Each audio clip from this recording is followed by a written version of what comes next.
చేసుకుందాము. ప్రభు యొక్క దూతకు ఎంతో ఇష్టమైన పాట, మన పరలోకం యొక్క జాతీయ గీతము only believe all things are possible అనే చిన్న కోరస్ మనం పాడుకుందాము. ఓన్లీ బిలీవ్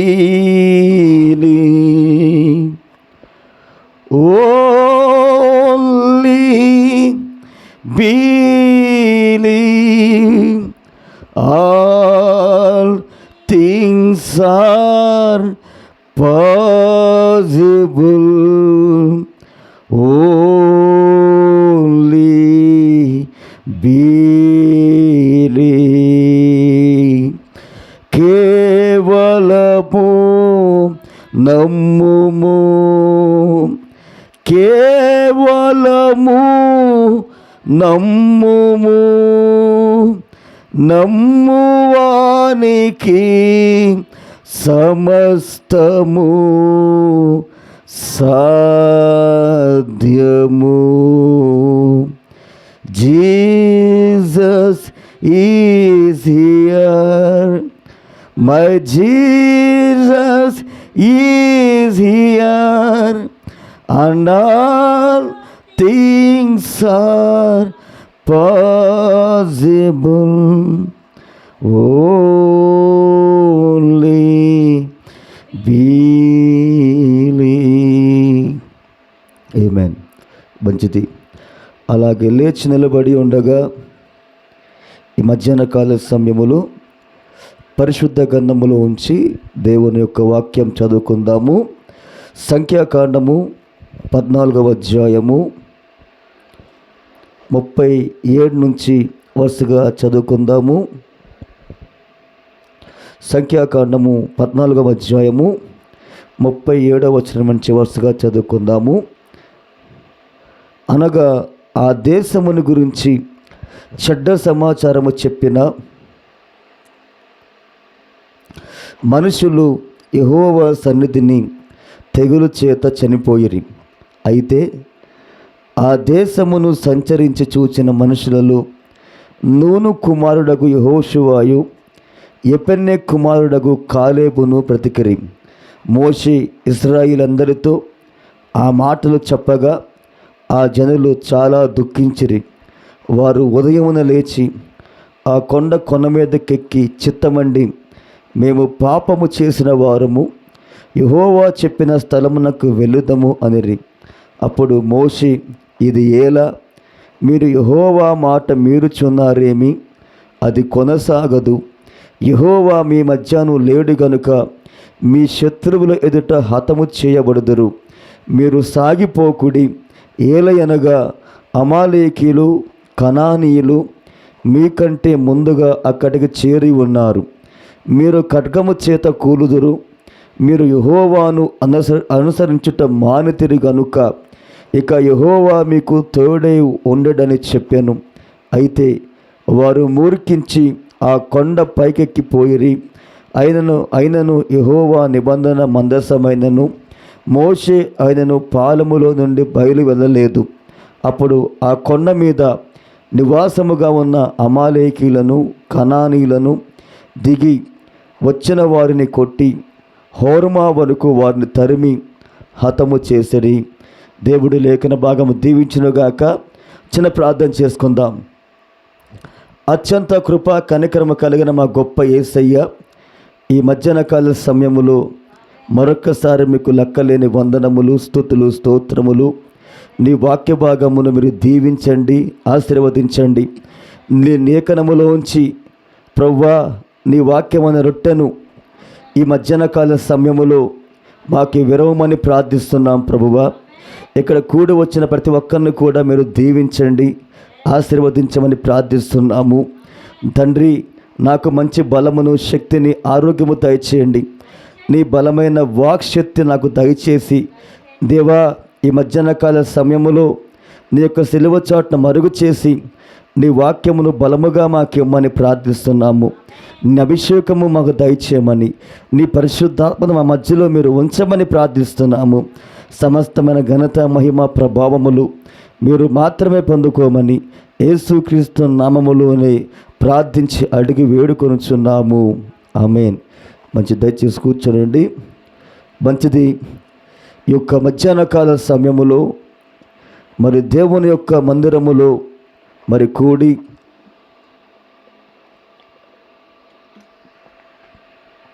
ఆయన యొక్క కృప కలిగిన మాటలు మనం వినేందుకు, ఆయన నామమును మనము ఆరాధించేందుకు దేవుడు ఈ యొక్క పునరుద్ధరణ దినమందు మనల్ని ప్రేమించి మరొకసారి ఆయన మనకు సమయాన్ని ఇచ్చి ఉన్నాడు. ఆయన మరి నిజముగా దానిని బట్టి దేవునికి మహిమ కలుగునుగాక. మరి ఎవరు వచ్చినా ఎవరు రాకపోయినా కానీ వాక్య పరిచర్య అనేది, దేవుని పరిచర్య అనేది ఎన్నడూ కూడా ఆగదు. దేవునికి స్తోత్రం కలుగునుగాక. మరి దేవుని యొక్క ప్రవక్త ఏమన్నాడంటే, నేను చెట్టు కింద నిలబడైనా సరే దేవుని యొక్క వాక్యమును బోధిస్తానని దేవుని ప్రవక్త ఆయన వర్తమానములో మాట్లాడాడు. నేను ఖాళీగా ఉన్న కుర్చీలకైనా వాక్యాన్ని బోధిస్తా అన్నాడు ఆయన. ఆ తరువాత ఆ చర్చిలో ఉన్న ఆ 4 స్తంభాలకైనా నేను వర్తమానమును బోధిస్తా అన్నాడు ఆయన.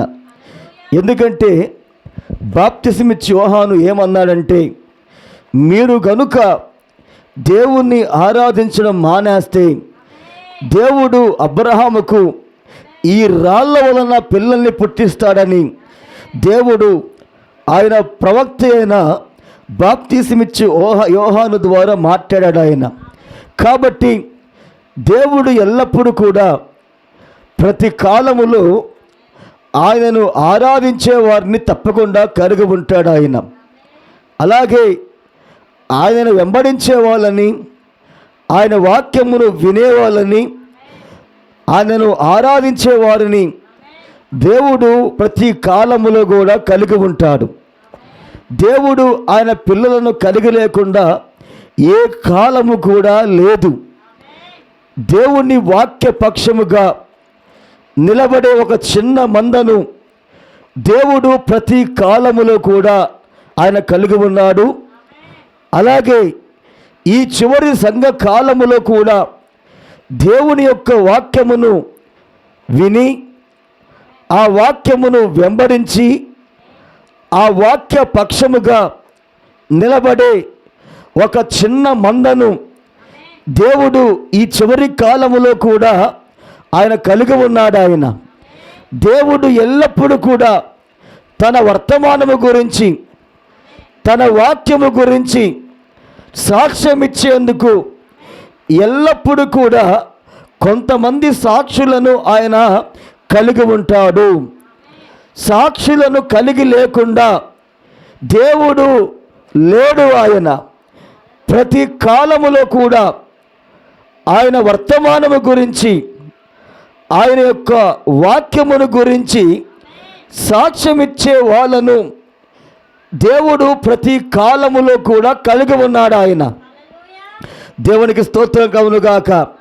కాబట్టి ఎవరు ఉన్నా ఎవరు లేకపోయినా సరే, ఎవరు వచ్చినా ఎవరు రాకపోయినా ఆరాధన అనేది ఆగదు, పరిచర్య అనేది ఆగదు. దేవునికి స్తోత్రం కలుగునుగాక. ఒకరోజు అర్థమవుతుంది. ఆ రోజు తీర్పు రోజు వచ్చిన తర్వాత గుండెలు బాదుకున్నా కానీ అప్పుడిక సమయం ఉండదు. ఏదైనా సమయము దేవునికి ఇచ్చాడంటే అది ఈ కృపాకాలమే. దేవుడు ప్రతి ఒక్కరూ కూడా దేవుని వైపు తిరగడానికి దేవుడు వారికి ఇచ్చిన సమయం ఇదే. ఎప్పుడైతే కృపాకాలము ముగిసిపోయిద్దో, దేవుడు నీకిచ్చిన కృపాకాలము దాటిన తర్వాత నీవు గుండెలు బాదుకున్నా సరే అవకాశం ఉండదు. దేవుడు ఈరోజు మానవుడికిచ్చిన కృపాకాలములోనే ఆ మనిషి లేదా కుటుంబాలు, ఆ సంఘములు దేవుని వాక్యం వైపు తిరిగే కాలము ఇదే. కృపాకాలము ముగించబడే కాలములో ఉన్నాం ఈరోజు. దేవునికి స్తోత్రం కలుగునుగాక. చూడండి, దేవుని ప్రవక్త ఏమన్నాడంటే, ఒక పురుషుడు లేదా ఒక భర్త తప్పకుండా 3 విషయాలలో దేవుని దగ్గర లెక్కప్పు చెప్పుకోవాలి. ఏంటి అంటే, 1 తన భార్య గురించి లెక్కప్పు చెప్పుకోవాలి. 2 దేవుడు వారికిచ్చిన ఆ బిడ్డల గురించి ఒక పురుషుడు లేదా ఒక తండ్రి దేవుడి దగ్గర లెక్కప్పు చెప్పుకోవాలి. 3వది ఏంటంటే, తన ఆత్మ గురించి తను దేవుడి దగ్గర లెక్కప్పు చెప్పుకోవాలి. దేవుడు నీకు భార్యనిచ్చాడు, దేవుడు నీకు కుమారుల్ని కుమార్తెనిచ్చాడు. దేవుడు రేపొద్దున తీర్పు రోజున ఆయన తప్పకుండా అడుగుతాడు. ఆయన, నీవు నీ కుటుంబాన్ని ఎందుకని వాక్య ప్రకారంగా నువ్వు నడిపించలేదు? నీవు నీ కుటుంబాన్ని ఎందుకని ఈ యొక్క గడియ వర్తమాన ప్రకారంగా నువ్వు నడిపించలేదు అని రేపొద్దున తీర్పు రోజున దేవుడు తప్పకుండా అడుగుతాడు ఆయన. ఆ తీర్పు రోజున ఏ మానవుడు కూడా దేవుని యొక్క సన్నిధిలో నుంచి వాడు తప్పించుకోలేడు. కాబట్టి ఒక పురుషుడు తప్పకుండా 3 విషయాలను లెక్కప్పు చెప్పుకోవాలి. 1 దేవుడు తనకిచ్చిన భార్య గురించి, 2వది దేవుడు తనకిచ్చిన ఆ బిడ్డల గురించి, 3వది తన ఆత్మ గురించి. దేవునికి స్తోత్రం కలుగునుగాక.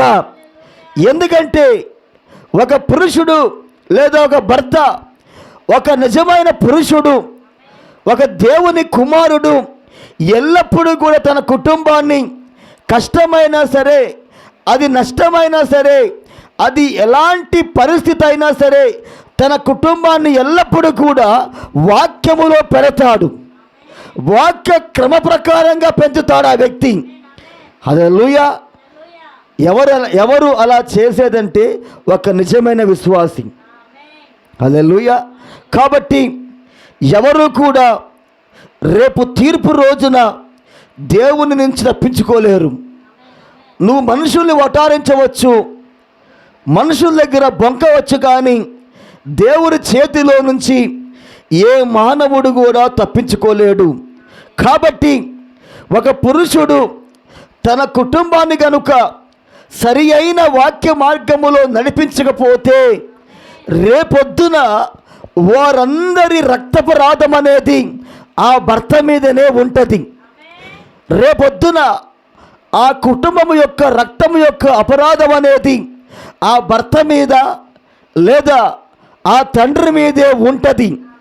ఎందుకంటే ఆ పురుషుడు ఈ సత్యము తెలిసినా కానీ, వర్తమానము తెలిసినా కానీ వాక్యానికి లోబడకుండా తన కుటుంబాన్ని వర్తమాన ప్రకారం నడిపించుకోకుండా, తన కుటుంబాన్ని వర్తమాన ప్రకారముగా కట్టుకోకుండా, వాక్య ప్రకారం కట్టుకోకుండా తను ఇష్టానుసారముగా ఆ కుటుంబాన్ని నడిపించాడు. కాబట్టి తప్పకుండా రేపొద్దున తీర్పు రోజున భయంకరమైన శిక్ష అనేది ఉండబోతా ఉన్నది. దేవునికి స్తోత్రం కలుగునుగాక. తీర్పులో నుంచి ఏ మానవుడు కూడా తప్పించుకోలేడు, తప్పించుకోడు కూడా. ఆమేన్. కాబట్టి అలాంటి రోజు త్వరలో రాబోతా ఉన్నది. దేవుడు మనకు సమయం ఇచ్చినప్పుడే మనం తప్పకుండా సరి చేసుకోవాలి. దేవుడు మనకు కృపాకాలం ఇచ్చినప్పుడే మన తప్పులను, మన పొరపాట్లను దేవుని దగ్గర ఒప్పుకొని వాటిని వదిలిపెట్టి దేవుని వైపుకు తిరిగే కాలములో ఉన్నాము ఈరోజు. దేవునికి స్తోత్రం కలుగునుగాక. సరే, మంచిది. దేవుని యొక్క వాక్యములోకి మనం వెళ్దాము. ఒక 45 నిమిషాలు మనము దేవుని యొక్క సహాయాన్ని బట్టి, దేవుని యొక్క నడిపింపుని బట్టి మన వాక్య భాగమును చూడబోతున్నాము. మనము గత కొద్ది కాలముగా దేవుని ప్రవక్త ఊహించుకొనుట దుస్సాహసము అనే వర్తమానమును 1962 సంవత్సరము సరిగ్గా ఇదే ఏప్రిల్ నెల 8వ తారీఖున ఆయన వర్తమానం బోధించాడు. ఆయన దేవుని కృపను బట్టి మనము కొన్ని విషయాలు ఆ వర్తమానంలో చూడబోతా ఉన్నాం. చూడండి, దేవుని ప్రవక్త ఊహించుకొనుట అనే ఆయన ఏమన్నానంటే నేను చదువుతాను ఒకసారి. ఈ ఊహించుకొనుట అనే మాటకు అర్థం ఏమిటంటే దేవుని ప్రవక్త ఏమన్నాడో నేను చదువుతాను. చూడండి, ఆయన ఇలా అంటున్నాడు 21వ పేర. ఇప్పుడు ఒకవేళ మనము వెబ్స్టర్ నిఘంటువులో దీని యొక్క అర్థము ఇలా ఉంది అంటే, ఈ ఊహించుకొనుట అనే మాటకి అర్థమేంటో ప్రవక్త మాట్లాడుతూ ఉన్నాడు. అధికారము లేకుండా తెగించుట. దానికి అర్థమేంటంటే అధికారము లేకుండా తెగించుట లేక దుస్సాహసము, తేలిగ్గా తీసుకోవడం. దేవుని వాక్యాన్ని, దేవుని మాటను తేలిగ్గా తీసుకోవడం. ఆ దేవుడు ఏం చేస్తాడులే, ఎవరిని చూసారా, దేవుడు ఉన్నాడా లేదా అని వర్తమానమును తేలిగ్గా తీసుకోవడం, బోధించబడిన వాక్యాన్ని తేలికగా తీసుకోవడం. ఆ తరువాత ఇంకొక అర్థం ఏంటంటే పెడచెవిని పెట్టుట. అంటే విన్న వాక్య ప్రకారంగా జీవించకుండా దానిని వదిలేయడం అన్నమాట. పెడచెవిని పెట్టుట. ఊహించుకొనుట అనే పదానికి అర్థం ఏమనగా అధికారము లేకుండా వెళ్ళుట, దుస్సాహసము లేదా తేలిగ్గా తీసుకోవడము. ఆమేన్. ఇప్పుడు అనేక మంది ప్రజలు కొన్నిటిని తేలిగ్గా తీసుకుంటారు, పెద్దగా పట్టించుకోరు. ఏం పర్వాలేదండి, అది చేసిన ఏం కాదులండి, పెద్దగా శ్రద్ధ పెట్టరు, తేలిగ్గా తీసుకుంటారు. ఇప్పుడు అదే ఈ పదానికి అర్థం. ఏం చేసినా దేవుడు ఏం పట్టించుకోడు. దేవుడు మనము వాక్యానికి వ్యతిరేకంగా ఏం మాట్లాడినా, అబద్ధములు ఆడినా, బూతులు మాట్లాడినా, మాటలు మార్చినా దేవుడు ఏం చేయలే అని వాక్యాన్ని తేలిగ్గా తీసుకోవడము, అదే దుస్సాహసం అనే పదానికి అర్థం. అది దేవునికి స్తోత్రం కలుగునుగాక. వాక్యాన్ని పెద్దగా పట్టించుకోరు. ఆమేన్. ఏం పర్వాలేదు, మనం ఎలా జీవించినా పర్వాలేదు, ఆదివారం మాత్రం సంఘానికి వస్తే చాలు, ఆదివారం మాత్రం సంఘానికి వస్తే రేపొద్దున నేను పరలోక రాజ్యంలో ఉంటాను, ఏం పర్వాలేదు, ఆదివారం చర్చికొచ్చి మిగతా సోమవారం మొదలుకొని శనివారం వరకు నా ఇష్టానుసారంగా జీవించవచ్చు, నా ఇష్టానుసారంగా మాట్లాడవచ్చు, ఏం కాదులే అని తేలిగ్గా తీసుకోవడమే ఈ యొక్క దుస్సాహసము అనే మాటకి అర్థమని దేవుని ప్రవక్త చాలా తేటగా మాట్లాడుతామన్నాడు ఆయన. దేవునికి స్తోత్రం కలుగునుగాక. ఆమేన్. హల్లెలూయా. ఇప్పుడు చూడండి, ఆయన వాక్య భాగం గురించి మాట్లాడుతూ ఉన్నాడు. Para number 22. ఇప్పుడు దీన్ని చేయడాన్ని బట్టి ఇశ్రాయేలు ఘోరమైన ప్రాణాంతకమైన తప్పిదం చేశాను.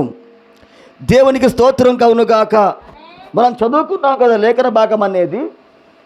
వాళ్ళు ఆ వాగ్దాన దేశానికి వెళ్ళి ఇశ్రాయేలు సంఘం దగ్గరికి మంచి సమాచారం తేవడానికి బదులుగా 10 మంది వాళ్ళు ఏం చేశారంటే, ఆ దేశములో ఉన్న 7 జాతుల వారిని వారు చూసి వారి శరీర ఆకృతికి, వాళ్ళ ఎత్తుకి, వాళ్ళ భయాన్ని, వాళ్ళ యొక్క శరీర ఆకృతిని, వాళ్ళ బిల్డింగులు వారు చూసి భయపడ్డారు. కానీ దేవుడు మోషేకు వాగ్దానం చేశాడు. ఆయన, నేను ఆల్రెడీ మీకు నేను ఆ దేశం ఇచ్చేశాను. దేవునికి స్తోత్రం కలుగునుగాక. ఇప్పుడు ఇశ్రాయేలు ఏం చేయాలంటే విశ్వాసముతో ఆ దేశములో ఉన్న 7 జాతుల వారితో వాళ్ళు యుద్ధం చేసి హల్లెలూయా, ఆ దేశాన్ని వాళ్ళు స్వాధీనపరచుకోవాలి. అందుకనే దేవుని ప్రవక్త ఏమన్నాడంటే, మనము ఈరోజు యుద్ధ భూమిలో ఉన్నాము, కానీ ఇది విహారయాత్ర స్థలము కాదు అన్నాడు ఆయన. ఎందుకంటే ఈరోజు ఆత్మ సంబంధముగా మనము కూడా యుద్ధ భూమిలో ఉన్నాము. ఈరోజు యుద్ధ భూమిలో శత్రువు తప్పకుండా వాడు అడుగడుగునా కూడా మనల్ని చంపాలని వాడు అనేకమైన ఆ మరణకరమైన పాత్రలు వాడు పెడతా ఉంటాడు.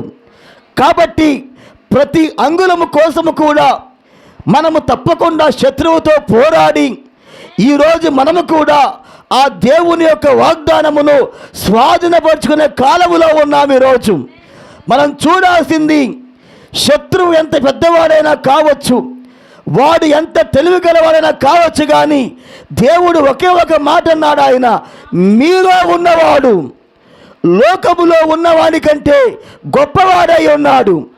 నీ వ్యాధి కంటే, నీ సమస్య కంటే, నీ రోగము కంటే ఈరోజు వధువులో ఉన్న దేవుడే గొప్పవాడై ఉన్నాడు. ఆయన ఈరోజు మనం చూడాల్సింది దేవుని వాగ్దానం మాత్రమే చూడాలి, కానీ శత్రువుని కాదు చూడాల్సింది మనము. దేవునికి స్తోత్రం కలుగునుగాక.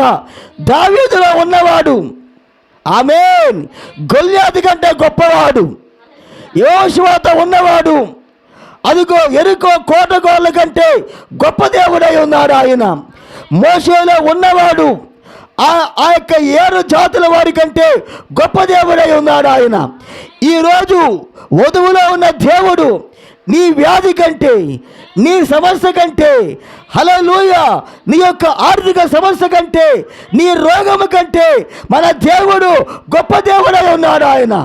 కాబట్టి ఈరోజు వధువు దేన్ని చూడాలంటే, దేవుడు మనకు ఏదైతే ఆయన వాక్యములో వాగ్దానం చేశాడో ఆ వాగ్దానం మాత్రమే మనము పట్టుకొని దాన్ని నమ్మి శత్రువుతో యుద్ధము చేసి ఆ వాగ్దాన భూమిని మనము స్వాధీనపరుచుకునే కాలములో ఈరోజు మనం ఉన్నాం. హల్లెలూయా, దేవునికి స్తోత్రం కలుగునుగాక. కాబట్టి వారు మంచి సమాచారం తేకుండా వాళ్ళు ఏం చేశారంటే చెడ్డ సమాచారం తీసుకొచ్చారు. హల్లెలూయా. అదే ఇశ్రాయేలు ప్రాణాంతకమైన తప్పిదమన్నాడు ఆయన. హల్లెలూయా. ఇశ్రాయేలు మాత్రమే కాదు, దీన్ని చేసిన ప్రతి ఒక్కరూ తనతో కలిసి నడుచుటకు దేవుడు నిన్ను పిలవకపోతే, ఆమేన్, ఇప్పుడు నువ్వు దేవునితో కలిసి నడవాలంటే హానోకు వలె దేవుడే నిన్ను ఎన్నుకోవాలా, దేవుడే నిన్ను పిలవాలా. దేవుడు పిలుపు లేకుండా, దేవుని యొక్క ఎన్నిక లేకుండా నువ్వు దేవునితో కలిసి నువ్వు నడవలేవు. ఆమేన్. అందుకే దేవుడు ఏమన్నాడంటే, నా తండ్రి ఆకర్షించినదే ఎవడో కూడా నా యొద్దకు రాలేడు అన్నాడు ఆయన. ఇప్పుడు నువ్వు దేవుని యొక్క వర్తమానంలోకి రావాలంటే, వర్తమానంలోకి వచ్చిన నీవు దేవుని వాక్యములో నడవాలంటే, హానోకు వలె నువ్వు ఎత్తబడాలంటే దేవుడు ఒక వ్యక్తిని ఎన్నుకోవాలి, దేవుడు ఒక కుటుంబాన్ని ఎన్నుకోవాలి, దేవుడు ఆ వ్యక్తిని పిలవాలి, దేవుడు ఆ కుటుంబాన్ని పిలవాలి. దేవుడు ఎన్నుకోకుండా, దేవుడు పిలవకోకుండా ఏ వ్యక్తి కూడా, ఏ సంఘము కూడా, ఏ కుటుంబము కూడా దేవునితో కలిసి వాక్యముతో కలిసి వాళ్ళు ఎత్తబాటు వరకు నడవలేరు. దేవునికి స్తోత్రం కలుగునుగాక. చూడండి, అదే ప్రవక్త అంటున్నాడు, దేవుడు నిన్ను పిలవకపోతే నన్ను పిలిచాడులే అని ఊహించుకొని ఆయనతో నడుచుటకు సాహసించినట్లయితే, తెగించినట్లయితే, లేదా ఎంచుకున్నట్లయితే అది నీకు ఘోరమైన తప్పిదమగును. ఆమేన్. అలాగే లేఖనానుసారము కాని వేటిని చేసినా ఏం పర్వాలేదులండి. లేఖనానుసారము, వాక్యానుసారము కానీ నువ్వు దేనిని చేసినా కానీ ఏం పర్వాలేదు అనుకోమాక. దేవునికి స్తోత్రం కలుగుగాక.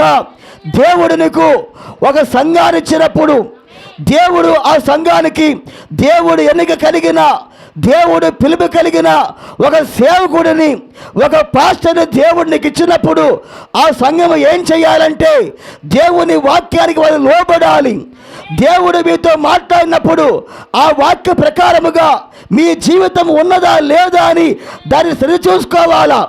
ఒకవేళ కనుక ఆ వాక్యాలను సారముగా, ఆ సువార్త ప్రకారముగా మన జీవితాలు లేకపోతే అప్పుడు ప్రవక్త వర్తమానముతోటి, బైబిల్ వాక్యముతోటి మన జీవితాలు మనం సరి చేసుకొని దేవుని వాక్యముతో మనం నడవాలి ఈరోజు. హల్లెలూయా. అలా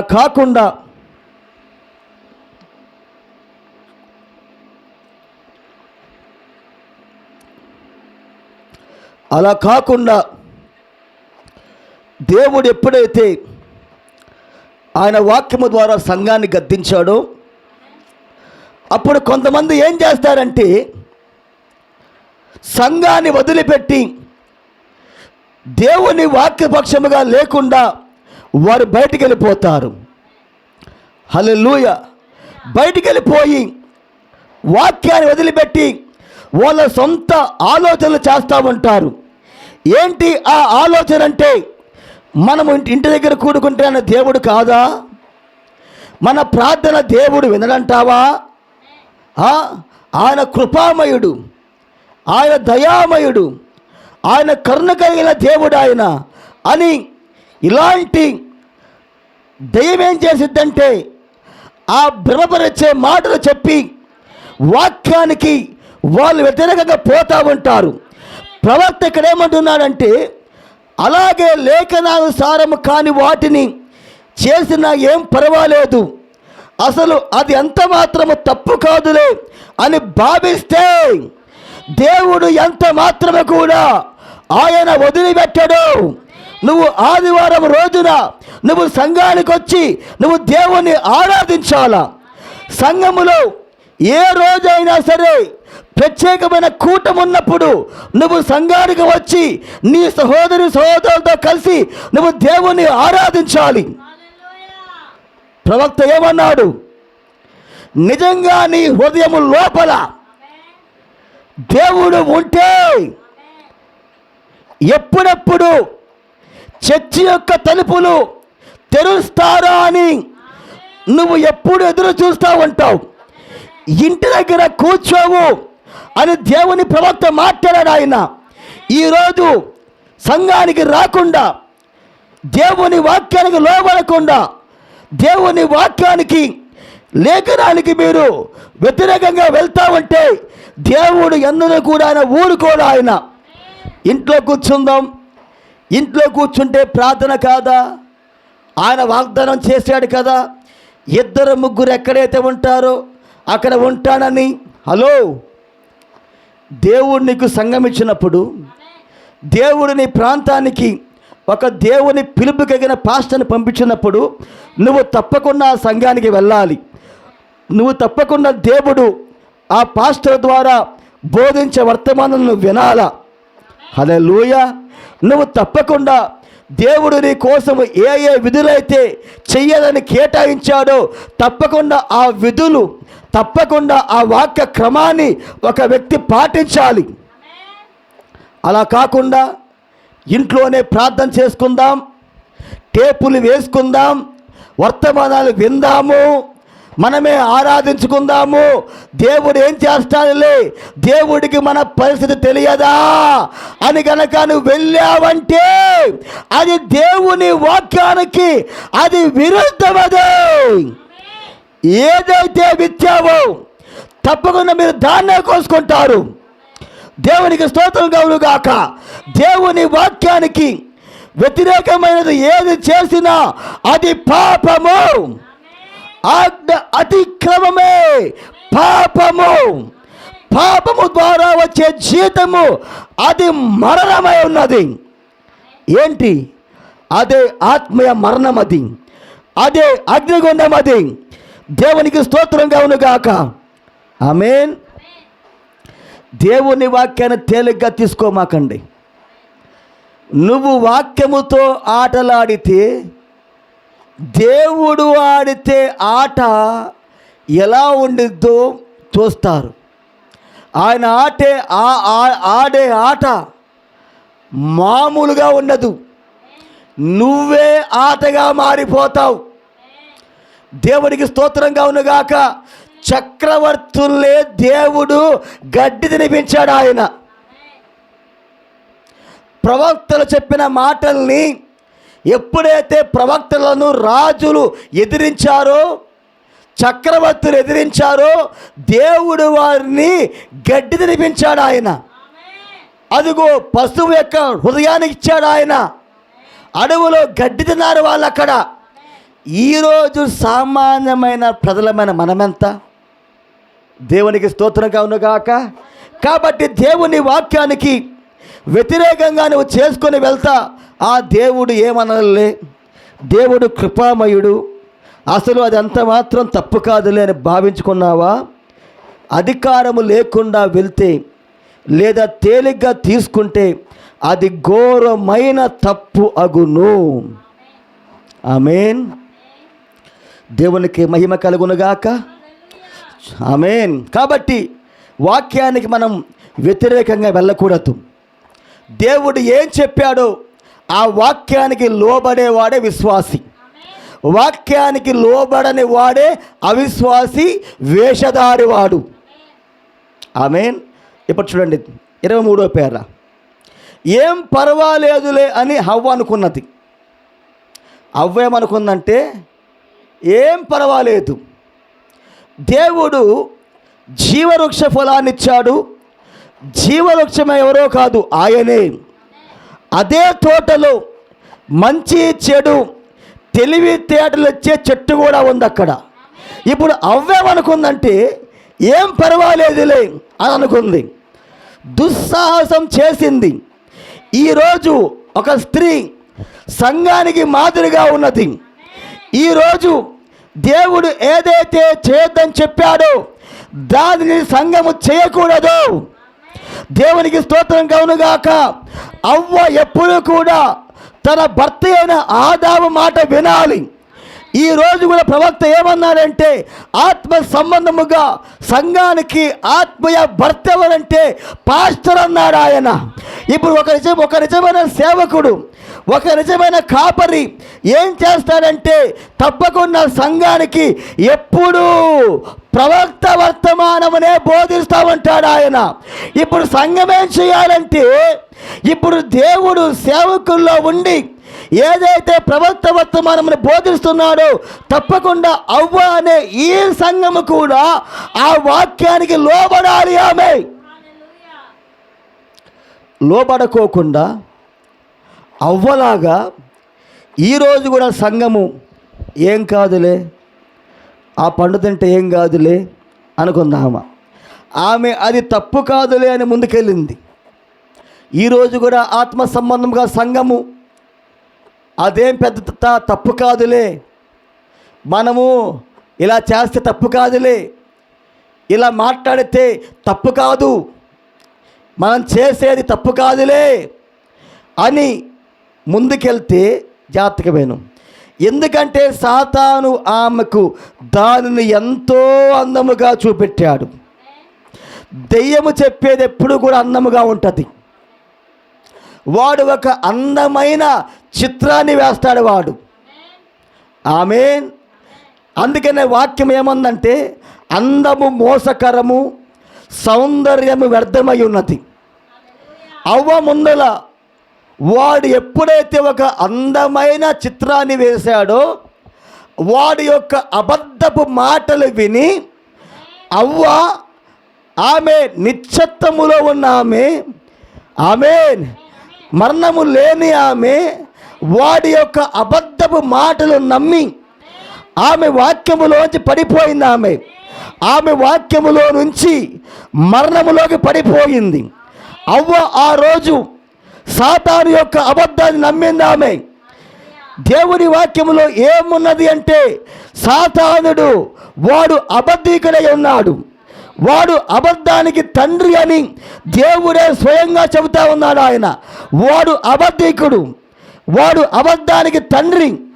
ఆ రోజు ఏదైనా తోటలో అవ్వను ఆ సంఘాన్ని వాడు పడవేయడానికి, మరణంలోకి లాక్కొని వెళ్ళడానికి వాడు సర్పాన్ని ఒక పాత్రగా వాడుకున్నాడు. వాడు ఈరోజు కూడా సంఘాన్ని వాక్యములోంచి పడివేయడానికి, వ్యక్తిగతంగా ఒక మనిషిని, ఒక కుటుంబాన్ని, ఒక సంఘాన్ని వాక్యములోంచి బయటకు లాగడానికి. ఎందుకంటే వాక్యములోంచి పడిపోవడమే మరణములోకి పడిపోవటం. వాక్యములో నువ్వు లేకుండా ఉండడమే మరణములోకి అడుగుపెట్టుట. వాక్యానికి ఒక మానవుడు దూరము అవ్వడం అంటే అది మరణానికి దగ్గరగా అవడము. వాక్యానికి దూరము అవడం అంటే అది సాతానికి దగ్గర అవడము. వాడు ఆ రోజు ఏ విధముగా అయితే సర్పములో దూరాడు వాడు ఈరోజు కూడా ఒక వ్యక్తిని, ఒక కుటుంబాన్ని, ఒక సంఘాన్ని వాక్యములో నుంచి దూరము చేసేందుకు వాడు ఈరోజు కూడా వాడి పిల్లలను వాడు పాత్రలుగా వాడుకుంటాడు. వాడు ఆమేన్. వాళ్ళలో దూరి హల్లెలూయా వాక్యములో నుంచి వాడు కొంతమందిని దూరం చేస్తాడు. ఇప్పుడు సంఘము, వ్యక్తులు, కుటుంబాలు వాక్యములోంచి దూరం అవ్వడమే మరణములో పడిపోవడం. మరణము అంటే అర్థం ఏమిటంటే ఎడబాటు. అదే రెండవ మరణమతి. ఆ రోజు వాడు ఎలాగైతే ఒక సర్పం అనే పాత్రను వాడుకొని వాడు అబద్ధబోధ బోధించి వాక్యాన్ని వంకర చేశాడు. అక్కడ వాడు ఏదెను తోటలో వాక్యాన్ని వంకర చేశాడు. వాడు ఈరోజు కూడా వాడి పిల్లలలో చొరబడి ప్రవక్త వర్తమానాన్ని వంకర చేస్తాడు. వాడు వాక్యాన్ని వాడు వంకర చేస్తాడు. వాడు వాక్యములో ఉన్న దానిని తీసివేయడము, కలపడం అనేది అది పాపము. ఈరోజు కూడా సంఘములో ఒక పాస్టర్ బోధించిన వాక్యానికి తప్పుడు అర్థము చెప్పేవాడే లూసిఫర్ పాత్ర. ఆమేన్. మరి ఆ రోజు వాడు వాక్యానికి తప్పు అర్థం చెప్పలేదా? వాక్యానికి తప్పు అర్థం చెప్పినప్పుడు వాడి యొక్క అబద్ధాన్ని నమ్మి అవ్వ ఏం చేసిందంటే ఏం కాదులే అని దేవుడు ఏదైతే చేయొద్దన్నాడో, ఎప్పుడైతే ఆ చెట్టు యొక్క ఫలాన్ని తిన్నదో అదుగో ఆమె నిశ్చత్వములో నుంచి మరణములోకి పడిపోయింది. ఈరోజు కూడా సాతాను యొక్క అబద్ధాన్ని నమ్మి వారి కుమారులు కుమార్తెలు చెప్పే అబద్ధాన్ని నమ్మి వాక్యానికి కలిపే వారిని, వాక్యాన్ని చెరిపే వారి మాటలు విన్నావంటే నీవు కూడా అవ్వ ఎలాగైతే పడిపోయిందో నీవు కూడా ఆ వాక్యములోంచి మరణంలోకి పడిపోతావు. అప్పుడు నువ్వు హల్లెలూయా ఆమేన్. చూడండి, సాతాను ఆమెకు దానిని ఎంతో అందంగా చూపెట్టాడు. ఆమె దానికి సాహసించింది. నిజానికి అది వాక్యం కాదు. ఆమేన్. వాక్యాన్ని తీసేసింది అది. ఈరోజు కూడా వర్తమానంలోంచి తీసేస్తామంటారు. ఆమేన్.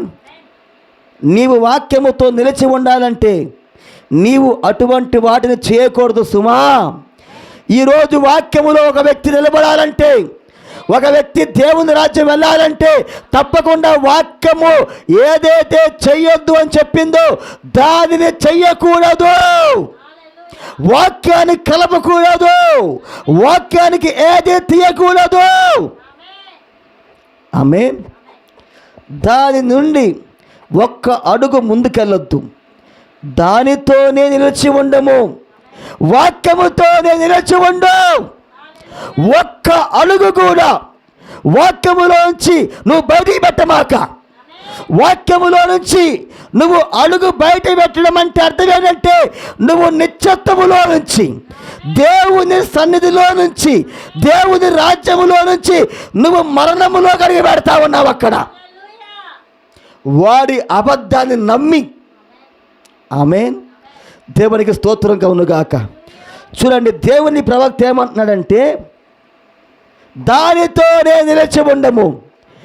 ఏం జరిగినా పర్వాలేదు, ఎవరు ఉన్నా ఎవరు లేకపోయినా సరే, నీవు ఒంటరిగా అయినా సరే ఏలియా వలె వాక్యముతో నిలబడు. ఎవరైతే వాక్యముతో వాక్య పక్షముగా నిలబడతారో దేవుడు వారి పక్షముగా, పరలోక రాజ్యము వారి పక్షముగా నిలబడిద్దే. దేవునికి స్తోత్రంగా కలుగునుగాక. మీకాయా ఒంటరిగా నిలబడ్డాడు, ఏలియా ఒంటరిగా నిలబడ్డాడు, షడ్రక మేషక అబేద్నెగోలు ఒంటరిగా నిలబడ్డారు. వారు ఎప్పుడైతే ప్రపంచం మొత్తం ఏకముగా మారింది, ప్రపంచం మొత్తం ఒక పక్కన ఉన్నది, కానీ ముగ్గురు మాత్రమే దేవుని వాక్య పక్షముగా ఉన్నారు. ఏం జరిగినా పర్వాలేదు, మరణమైన, ఖడ్గమైన, శ్రమ అయినా, కరువైనా కానీ దేవుని ప్రేమలో నుండి, దేవుని వాక్యములో నుంచి ఆయన పిల్లలను, ఆయన వధువును వేరు చేసేది ఏదీ లేదు.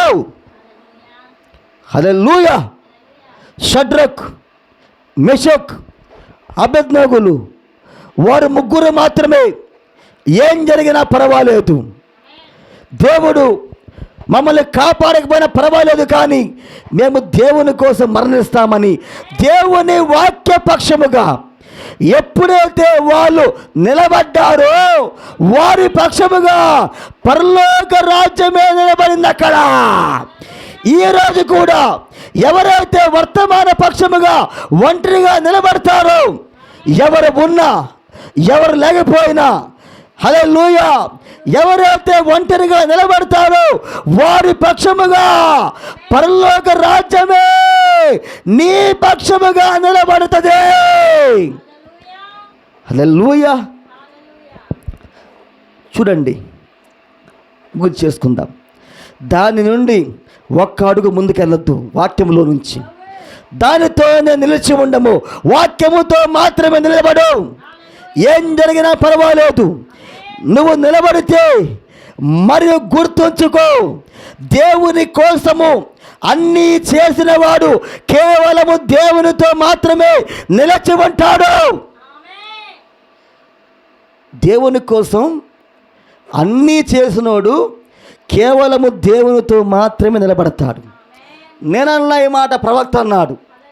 ఈరోజు కొంతమంది ఇలా అంటారు, మేము ఎంత ప్రార్థనా పరులమో తెలుసా, మేము ఎంత భక్తి చేస్తామో తెలుసా, మేము చర్చిలో ఎంత పని చేస్తామో తెలుసా, మేము ఎలా ప్రార్థన చేస్తామో తెలుసా, మేము ఎలా వాక్యం చదువుతామో తెలుసా, మీకు తెలుసా? నీకు తెలుసా, నీకు తెలుసా అనే మాట ఎవరి మాట తెలుసా? లూసిఫర్ మాట. ఆది కాండములో లూసిఫర్ అవ్వతో నీకు తెలుసా, మీకు తెలుసా అదే మాట వాడాడు. ఈరోజు కూడా వాడి కుమారులు కుమార్తెలు అదే మాట మాట్లాడతారు. ఇప్పుడు దేవుని కోసం అన్నీ చేస్తే, దేవుని కోసం నువ్వు భక్తి చేస్తే, మరి సమయం వచ్చినప్పుడు నువ్వు నిలబడతావు కదా. ఆ ఒత్తిడి వచ్చినప్పుడు నువ్వు నిలబడతావు కదా వాక్యముతా. అంటే ఒత్తిడి వచ్చినప్పుడు నీ జీవితంలో నువ్వు వాక్యముతో నిలబడలేదంటే నువ్వు దుర్బీజుడివే. దేవుని విత్తనం కాదది, దుర్బీజులు. దేవునికి స్తోత్రం కలుగునుగాక. దేవుని కోసం నువ్వు అన్నీ త్యాగం చేస్తే, దేవుని కోసం నీ డబ్బు త్యాగం చేసిన వాడివైతే, దేవుని కోసము నీ సమయాన్ని త్యాగం చేసిన వాడివైతే, దేవుని కోసము నీ కుటుంబాన్ని త్యాగం చేసిన వాడివైతే, దేవుని కోసము నువ్వు ఏది చేస్తే, అదిగో సమయం వచ్చినప్పుడు ఏది ఉన్నా ఏది లేకపోయినా, ఎవరు ఉన్నా ఎవరు లేకపోయినా నువ్వు దేవుని వాక్యముతో మాత్రమే నిలబడతావు. ఆమేన్. చూడండి, దేవుని కోసము అన్నీ చేసిన వాడు కేవలము దేవునితోనే నిలిచి ఉండును. వర్తమానమే జవాబు, వాక్యమే జవాబు. దేవుని వాక్యములో మన జీవితాలు మొత్తం బయటపడతా ఉంటాయి. దేవుని వాక్యములో మన హృదయములో ఉన్న ఆలోచనలు మొత్తం దేవుడు బయట పెడతా ఉంటాడు. ఆయన దేవుని యొక్క ముఖకాంతిలో మన రహస్య పాపాలు మొత్తం బయట పెడతా ఉంటాడు ఆయన. ఆమేన్. చూడండి, ఆ దారిలో కేవలము ఇద్దరికి మాత్రమే చోటు ఉంది. అది నీకు మరియు దేవునికి. దేవునితో నడిచే దారిలో నీకు దేవుడికి మాత్రమే ప్లేస్. భార్యకి భర్తకి అందరు రావాలి, మేమందరం వెళ్ళాలి, చెల్లి అక్క బాబా తమ్ముడు అన్నయ్య లేదు. ప్రవక్త ఏమన్నాడంటే ఎత్తబాటు అనేది వ్యక్తిగతమైనది. వ్యక్తిగతంగా నడవాల్సిన కాలంలో ఉన్నావు. ప్రవక్త అదే మాట్లాడుతూ ఉన్నాడు ఆయన. ఇది ఆ దారిలో నీకు దేవుడికి మాత్రమే చోటు ఉంది. అక్కడ నువ్వు దేవునితో నడువు. ఎన్నికలో ఉంటే నువ్వు వాక్యముతో నడుస్తావు. నువ్వు ఎన్నికలో ఉంటే వాక్యపక్షముగా నిలబడతావు నువ్వు. ఆమేన్. చూడండి, సూపర్. దేవునికే మహిమ కలుగునుగాక. దేవుని ప్రవక్త చాలా అద్భుతంగా మాట్లాడుతున్నాడు ఆయన. 24వ పేర, ఎవడైతే వాక్యం చెప్పిన దాన్నే చేస్తాడో కేవలం వాడు మాత్రమే నిలబడతాడు. ఎవరైతే వాక్యం వింటాడో, ఎవరైతే వాక్యం చెప్పిన దాన్ని వింటారో, ఎవరైతే వాక్య ప్రకారంగా వాళ్ళ జీవితాన్ని కట్టుకుంటారో వాళ్ళు మాత్రమే దేవుని వాక్యం కోసము నిలబడతారు. నమ్మకాత క్రైస్తవులు, వేషధారులు, అవిశ్వాసులు వాక్యముతో నిలబడలేరు. ఆదివారం సంఘానికి వచ్చే వాళ్ళందరూ వాక్యముతో నిలబడతారు అని ప్రవక్త అనలేదు. ఆదివారం సంఘానికి వచ్చి పాటలు పాడేవాళ్ళు వాక్యముతో నిలబడతారు అని ప్రవక్త అనలేదు. ఎవరైతే వాక్యాన్ని వింటారో, ఎవరైతే వాక్యం చెప్పేదాన్ని చేస్తారో వాడు మాత్రమే కేవలము వాక్యముతో నిలబడతాడు. ఈరోజు ప్రజలు దేవుని పక్షముగా నిలబడతలేదు అంటే అర్థం ఏంటంటే వాళ్ళు వాక్యం నమ్మలేదు, వాక్యానికి లోబడతలేదు, వాక్యం చెప్పిన దాన్ని వాళ్ళు చేయట్లేదు. అందుకని దేవుని పక్షముగా నిలబడే సమయం వచ్చినప్పుడు వాళ్ళు వాక్యపక్షముగా నిలబడకుండా వాక్య విరోధి పక్షముగా, క్రీస్తు విరోధి పక్షముగా నిలబడతా ఉన్నారు. ఆమేన్. కానీ ప్రవక్త ఏమన్నాడంటే ఎవడైతే వాక్యం చెప్పిన దాన్ని చేస్తాడో కేవలము వాడు మాత్రమే నిలబడతాడు. మిగతా వాళ్ళు నిలబడరు. వాక్యం విని దులిపేసుకొని వెళ్ళే వాళ్ళు వాక్యపక్షముగా నిలబడరు. ప్రవక్త ఏమన్నాడు? ఆదివారం మాత్రమే సంఘానికి వచ్చి ఆదివారం మాత్రమే వాక్యం వినే వాళ్ళని సండే క్రైస్తవులు అన్నాడు. వాళ్ళు కేవలము వాళ్ళు ఆదివార క్రైస్తవులు. ఆదివార క్రైస్తవులు ఎత్తబడరమ్మా. దేవునికి స్తోత్రం కలుగునుగాక. ఆదివార క్రైస్తవులు ఎత్తబడరు. చూడండి, మార్టిన్ లూథర్, జాన్ వెస్లీ తదితరులు, ఫిన్నీ, సాంకింగ్, కాల్విన్, నాక్, స్పర్జన్ ఇంకా అనేకులు చూచారా? మార్టిన్ లూథర్ తన కాలములో ఆయన వాక్యముతో నిలబడ్డాడు. ఆయన జాన్ వెస్లీ 6వ సంఘకాలపు దూత, దేవునికి మహిమ కలుగునుగాక. ఆయన కాలములో దేవుడు తనకు ఏదైతే వర్తమానం ఇచ్చాడో ఆ వర్తమానముతో ఆ కాలములో జాన్ వెస్లీ నిలబడ్డాడు అక్కడ. ఇంకా చాలామంది భక్తులు దేవుడు ఆ తరానికి, ఆ కాలానికి ఏ వర్తమానమైతే ఇచ్చాడో ఆ వర్తమానముతో ఒంటరిగా అయినా సరే దేవుని వాక్యం పట్ల రోషము కలిగి దేవుని పక్షముగా దేవునితో ఒంటరిగా నిలబడ్డారు అక్కడ వాళ్ళు. దానిని ప్రవక్త మాట్లాడుతామన్నాడు. హల్లెలూయా. చూడండి, మోషే, ఏలియా వారంతా కేవలం వాక్యపక్షానే నిలబడ్డారు. ఓ దేవునికి స్తోత్రం కలుగునుగాక. మోషే కాలములో మోషే వాక్యపక్షముగా నిలబడ్డాడు. ఆయన ఐగుప్తు దేశాలు చూసి భయపడలేదు. ఐగుప్తు సైన్యము ఆ దేశములో, ఐగుప్తు దేశము ఆ కాలములో, ఈరోజు అమెరికా ఎలాగైతే శక్తివంతమైన దేశమో ఆ కాలములో ఐగుప్తు దేశము కూడా చాలా శక్తివంతమైన దేశం. అది ఎంత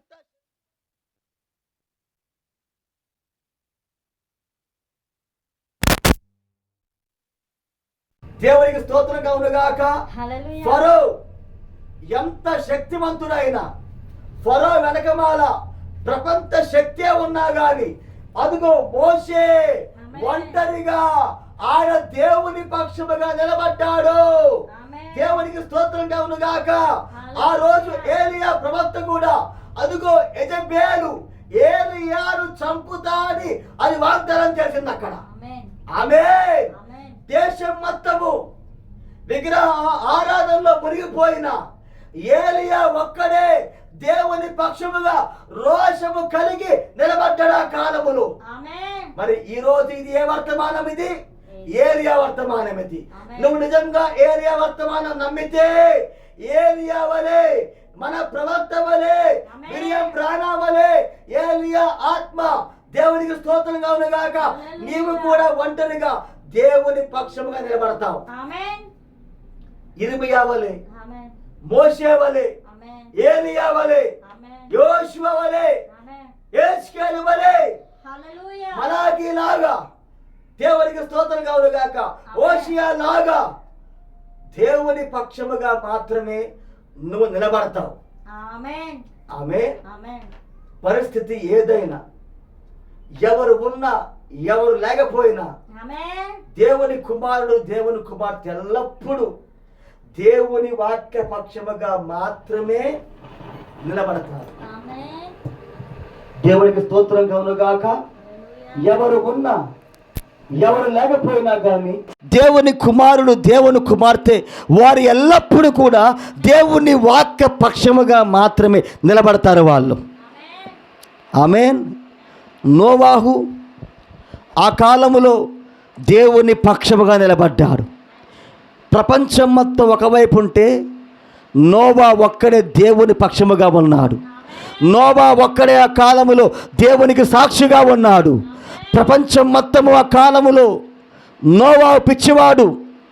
నోవాహు ప్రవక్తకి మతిపోయింది, మైండ్ పోయింది, పిచ్చోడు అని నవ్వుతా ఉన్నా కానీ నోవా ఆ కాలములో ఒంటరిగా దేవుని పక్షముగా నిలబడ్డాడు. ప్రతి ప్రవక్త, ప్రతి దేవుని కుమారుడు, దేవుని కుమార్తెలందరూ కూడా ఆ కాలములో వారు దేవుని వర్తమాన పక్షముగా, దేవుని వాక్య పక్షముగా నిలబడ్డారు. నువ్వు దేవుని కుమారుడవైతే, నువ్వు దేవుని కుమార్తెవైతే, ఎవరు ఉన్నా ఎవరు లేకపోయినా దేవుని వాక్య పక్షముగా ఒంటరిగా అయినా సరే రోషము కలిగి దేవుని పక్షముగా నిలబడేవాడే దేవుని కుమారుడు, దేవుని కుమార్తెలు. ఆమేన్. చూడండి, మోషే, ఏలియా వారంతా కేవలము వాక్యపక్షానే నిలబడ్డారు. ఆమేన్. నీవు కూడా చేయాల్సింది అట్లానే. మరి అదొక వ్యక్తిగత వ్యవహారం. అది గుంపుతో కాదు. నీ భర్త నిలబడినా నిలబడకపోయినా భార్య వాక్యముతో నిలబడాల. భార్య వాక్యముతో నిలబడకపోయినా భర్త వాక్యపక్షముగా నిలబడాలి. నీ ఇరుగు పొరుగు వారు వాక్యముతో నిలబడకపోయినా వ్యక్తిగతముగా నువ్వు మాత్రమే వాక్యముతో నిలబడాలి. హానోకు వలే. అది ఒక వ్యక్తిగత వ్యవహారము. నువ్వు వాక్యం మీదనే నిలబడాలి. దేవుని వాక్యాన్ని తీసుకోవాలా. దేవునికి స్తోత్రం కలుగునుగాక. హల్లెలూయా. ఈరోజు కూడా ఎవరైతే దేవుని కుమారులు దేవుని కుమార్తెలు ఉన్నారో వాళ్ళు తప్పకుండా ఏలియా వలె, మోషే వలె, హానోకు వలె, అదుగో నోవా వలె, జాన్ వెస్లీ లాగా, మార్టిన్ లూథర్ లాగా నీ కాలానికి దేవుడు పంపిన వర్తమానముతో నువ్వు రోషము కలిగి నువ్వు నిలబడతావు. ఎప్పుడు నువ్వు దేవుని కుమారుడవు, దేవుని కుమార్తెమైతే నువ్వు దేవునిలో లేవా, వాక్యముతో నిలబడవు. ఎత్తబాటు అనేది వ్యక్తిగతమైనది. అందుకే ప్రవక్త అన్నాడు, వ్యక్తిగతంగా నువ్వు దేవునితో నిలబడే కాలము ఇదే, గుంపుతో కాదు. అతను నిలబడతాడా నిలబడ్డా అతనికి దేవుడు సంబంధించింది. నువ్వు దేవునితో నిలబడు, నువ్వెత్తబడతావు. హల్లెలూయా. ఎందుకంటే దేవుడు ఈరోజు అన్య జనాంగంతో వ్యక్తిగతముగా ఆయన వ్యవహరిస్తూ ఉన్నాడు. ఇది వ్యక్తిగతముగా హానోకు వలె వ్యక్తిగతముగా దేవుడితో నువ్వు నడిచే కాలం ఇది. అందుకే ప్రవక్త ఏమన్నాడంటే, ఆ దారిలో నువ్వు దేవుడు మాత్రమే కలిసి నడవాలి. ఆ దారిలో వేరే వారికి స్థానము లేదిక. దేవునికి స్తోత్రం కలుగునుగాక, దేవుడికి మహిమ కలుగునుగాక. వాక్యముతో నిలబడతారా, వాక్యపక్షముగా నిలబడరా అనేది ఈరోజు తేలిపోయే కాలం. హల్లెలూయా. దేవుని కుమారులు ఎవరు, దేవుని కుమార్తెలు ఎవరు, సర్పసంతానం ఎవరు, వాక్యము చేత దేవుడు ఈరోజు జల్లెల వేస్తూ ఉన్నాడు. విత్తనాలు మాత్రమే అదుగు ఆ పైన ఉంటాయి, మిగతా చెత్త చెదారం మొత్తము కూడా దేవుడు కాల్చి పారేస్తాడు. హల్లెలూయా. అందుకని వాక్యముతో సిద్ధపడదాం. ఇది ఎత్తబడే కాలము, దేవుడు మనకిచ్చిన సమయం ఇది. వాక్యపక్షముగా నిలబడదాం. ఎవరు ఉన్నా ఎవరు లేకపోయినా వాక్యపక్షముగా నిలబడు. దేవుడు నీ పక్షముగా నిలబడతాడు. యుద్ధము యెహోవాదే, యుద్ధ శూరుడు యెహోవానే. దేవుడికి మహిమ కలుగునుగాక, దేవునికి స్తోత్రం కలుగునుగాక, దేవుడి వాక్యమును దీవించునుగాక. తల వంచిన ప్రార్థన చేసుకుందాం. మమ్మల్ని మిక్కిలుగా ప్రేమించిన మా ప్రియ పరలోకపు తండ్రి యేసయ్య, ఈ యొక్క మధ్యాహ్నకాల సమయములో మీకు వందనాలు చెల్లిస్తున్నాం ప్రభువా. ఎప్పటిదాకా నీవే మాతో మాట్లాడావు. మేము నీ పక్షముగా, వాక్యపక్షముగా, ఒంటరిగా నీతో నిలబడే కాలము ప్రభువా. ఎవరైతే వాక్యం వింటారో, ఎవరైతే వాక్య ప్రకారం జీవిస్తారో వాళ్ళు మాత్రమే నీ వాక్యపక్షముగా నిలబడతారని మా ప్రవక్తలు ఉండి చాలా తేటగా నువ్వు మాతో మాట్లాడావయ్యా. మేమెన్నో కబుర్లు చెప్పొచ్చు కానీ ప్రభువా, ఆ సమయం వచ్చేసరికి వేషధారులు, అవిశ్వాసులు అందరూ వెళ్ళిపోతారయ్యా. కానీ ఎవరున్నా ఎవరు లేకపోయినా మోషే వలె, ఏలియా వలె, ఆ గొప్ప ప్రవక్తల వలె మేము కూడా ప్రభువా నీతో ఒంటరిగా నిలబడే ఆ కృపను మాకు దయచేయమని ప్రార్థిస్తున్నాము తండ్రి. మేము నీతో నిలబడినప్పుడు నువ్వు మా పక్షముగా నిలబడే దేవుడవయ్యా. ఎంత గొప్ప భాగ్యం ఇచ్చావు ప్రభువా. ఈ చివరి కాలములో నిత్యముగా మేము ఆ ఎత్తబాటుని గురిగా పెట్టుకొని, ఆ దేవుని రాజ్యాన్ని గురిగా పెట్టుకొని మేము ముందుకు వెళ్ళే కృప మాకు దయచేయమని, ఈ వాక్యమును మీరు దీవించి ఆశీర్వదించమని యేసుక్రీస్తు నామములో ప్రార్థించి అడిగి వేడుకొనుచున్నాము. ఆమేన్. God bless you.